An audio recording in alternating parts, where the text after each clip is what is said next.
if my gratitude that I'm giving is just a knee-jerk reaction to fill in that checkbox in my head, there's not a real impact that comes with it.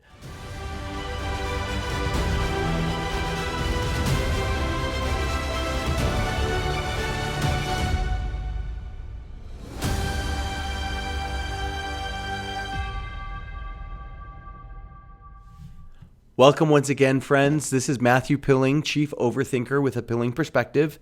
And as it is Thanksgiving week, I want to get into some thoughts about gratitude. I want to overthink a couple of things and hopefully give some unique perspective on it. I know there are plethora materials out there about gratitude that come out this time of year, and I hope that you're already on that bandwagon, that you're already taking and spending time getting into gratitude. And it's not just a day with the family where you happen to eat a meal, but that it's more of a life practice. There's all sorts of value in it. Science has shown us time and again the power of gratitude to change perspective, which can change lives. So I don't want to take away from anything you're already doing. I hope what I share will add to it. I'm actually going to be doing a series of videos. These will be shorter than some of my typical videos, but I will get into just some thoughts about gratitude, some of which I cover in a book I'm writing currently on how to deepen our gratitude. So today, I want to start off by just asking a question or two. And I already know the answer to the question, and I know once I say it, you'll already know it as well. But I hope that as we get into it, that you're able to see how this relates. Have you ever had someone say hello, how are you, and known that they weren't even listening for your answer, that they didn't really care what answer you gave? Have you ever had someone give an apology, but felt that the apology was being given because the person knew they needed to give it or they were being told to give it rather than because they were actually grateful? I have a theory that most of the gratitude that we give falls in that same category, that we have been taught from a very early age that it's important to be thankful, but we haven't been taught very well how to be thankful. And so there's a disparity that exists in our mind between, I know this is important, I know we need to do it, and I don't know how to do it. And unless we really feel that disparity and start asking ourselves very effective questions, what our brain ends up doing, because it doesn't have an answer to that question, is just relegating all of that process into a simple checkbox. Did I say thank you or did I not? And all of a sudden, because it's relegated to that position, our brain can decide that we are very grateful people simply based on the idea of, did we say thanks or did we not? And in these videos, we'll get into all sorts of ideas about that. And in the book, I really get into it a lot on that. But the idea I want to talk about right now is really, why is gratitude hard? Why is it that we don't more naturally know how to be effectively grateful? And I think that the same problem that I described there, where people ask, how are you, but they don't really care, or they give an apology just out of the sense of duty, is what's going on for us. And that means that we're going around and we are giving out thanks to people, but it's hollow. It doesn't have what it needs to have. In fact, in the book, I give a metaphor, an idea of giving someone a bouquet of balloons, where we maybe have even gone to the level of finding out what's their favorite color and making sure the balloons are that color.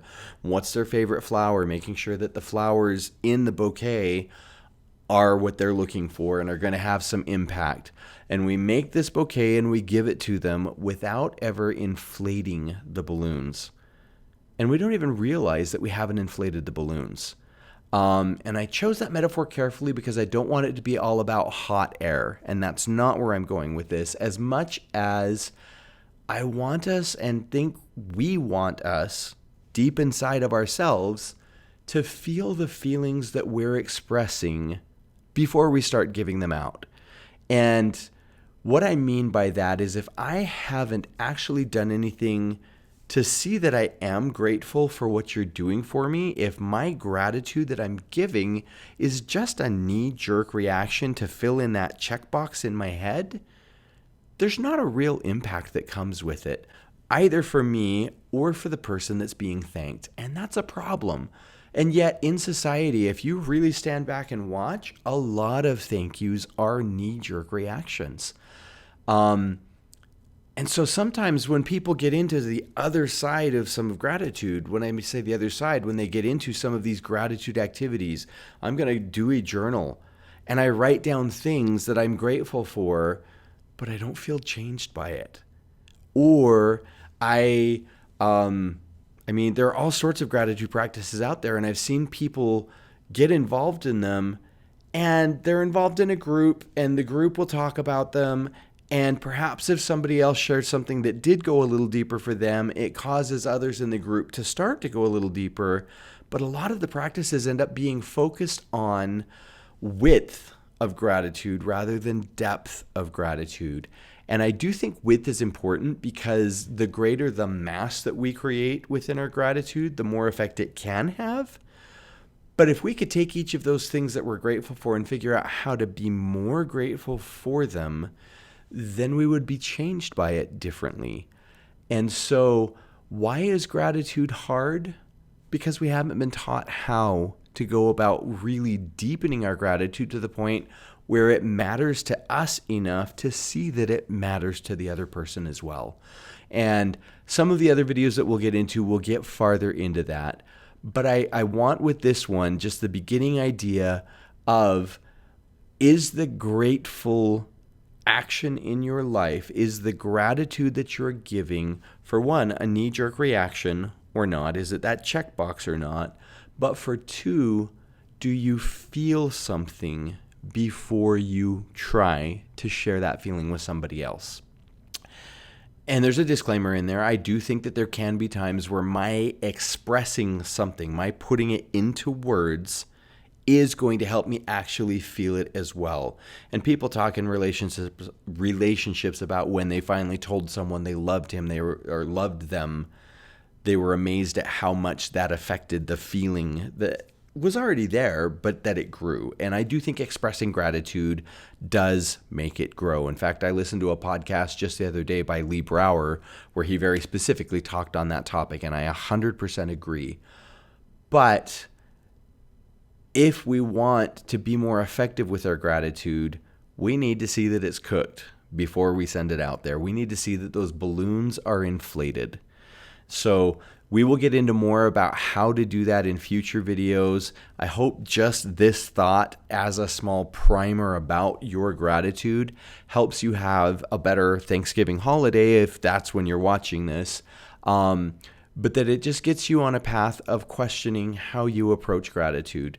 Because if you question it a little bit, the other videos will make a little more sense. So thank you for being with me today. As always, hit like, hit share, hit subscribe, and we will talk to you next time. Thanks.